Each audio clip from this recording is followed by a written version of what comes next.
13वां अध्याय। नंदिकेश्वर बोले, हे ब्रह्मा जी के पुत्र, अब शशि शेखर के उस चरित्र को सुनिए जो इस उन्होंने विश्वानर के घर अवतार लिया था। पूर्व समय में नर्मदा नदी के तट पर नर्मपुर नामक एक रमणीय नगर था, जिससे शिव भक्त विश्वानर नामक एक मुनि रहता था। वह संपूर्ण शस्त्रों का वेता और शिव जी के चरणों का निपुण लोकाचार में चतुर था। इसके पश्चात सुचिमती नामक ब्रह्म कन्या की से उसका विवाह हुआ। एक समय उसकी पतिव्रता स्त्री ने उसकी बड़ी सेवा की। उसने प्रसन्न होकर उसे वर देना चाहा। पत्नी ने कहा, यदि आप मुझ पर प्रसन्न हो तो मुझे महादेव जी के समान पुत्र हो। तब उसके वचन सुनकर वर्ती ब्राह्मण समाधि में स्थित उस विचार करने लगा, स्त्री ने कितना दुर्लभ वर मांगा, परंतु जो कुछ हो वह भगवान शंभु की इच्छा बिना कुछ नहीं होता। यदि कृपा से इसके मुख से ऐसा निकला है तो इसको कौन अन्यथा कर सकता है। ऐसा विचार कर एक पत्नी व्रत में स्थित ब्राह्मण ने अपनी पत्नी से कहा, विश्व के ईश्वर भगवान शिव हैं, मैं वहां तप करने जाता हूँ, तुम किसी बात की चिंता न करना। ऐसा कह वो काशी में जा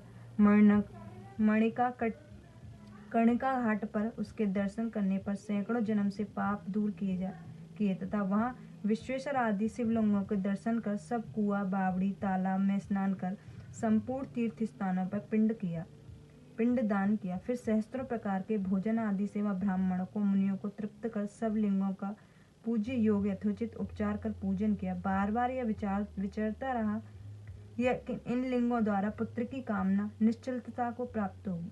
उसे ज्ञात हुआ कि अवश्य वीरेश लिंग इसके लिए प्रशंसनीय है। उसने वर्ष उस लिंग की यथाविधि पूजा की, कितने ही प्रकार से अनुष्ठान किए। एक वर्ष तक निराकार रहकर केवल जल पीकर अद्भुत तप किया। तीनों समय में भक्ति से उत्तम वीरेश लिंग पूजन किया। तब 13वें महीने में जब एक दिन वह प्रातः काल त्रिपथंगा गंगा के जल में स्नान कर लिंग का पूजन करने गया, उसी समय उसे तपोधन लिंग के मध्य भाग में स्थित हुए 8 वर्ष के एक सुंदर बालक को देखा। वह बड़ी सुंदर पीली जटा मुकुट लगाए हुए नम्र हंसता हुआ उसकी ओर देख रहा था। तो उस बालक को प्राप्त कर मुनि के हर्ष का अंत न रहा। उन्होंने रोमांचित हृदय से उसे बार बार नमस्कार किया। 8 पदों से युक्त परमानंद शुभ की स्तुति कर उसे संतुष्ट किया। तब इस प्रकार उस ब्राह्मण ने अपने हाथ बांध पृथ्वी पर गिरकर उसे दंडवत प्रणाम किया।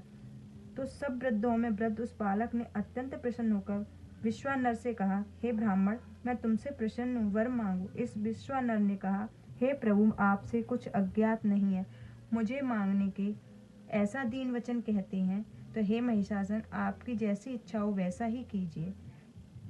हे विश्वानर के ऐसे वचन सुनकर बालक रूप उस पवित्र देवता ने कहा, हे पवित्र विश्वानर, तुमने जो सुचिस्मती में पुत्र होने का विचार किया है वह शीघ्र ही पूरा होगा।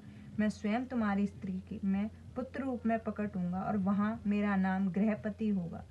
यह आपका कहा हुआ अभिलाष्टक स्तोत्र जो शिवजी के समीप पाठ करेगा उसे 1 वर्ष में सिद्धदायक होंगे। वह वंध्या को पुत्र देने वाला अभिलाष्टक स्तोत्र है, परंतु इसे हर कोई नहीं देना चाहिए और बहुत यत्न से छिपाकर रखना चाहिए। इसे स्त्री हो या पुरुष कोई भी यदि नियम से शिवलिंग के समीप 1 वर्ष जपेगा तो वह निश्चय उसको पुत्र की मनोकामना पूर्ण होगी। ऐसा कहकर बालक रूप शिव अंतर्ध्यान हो गए।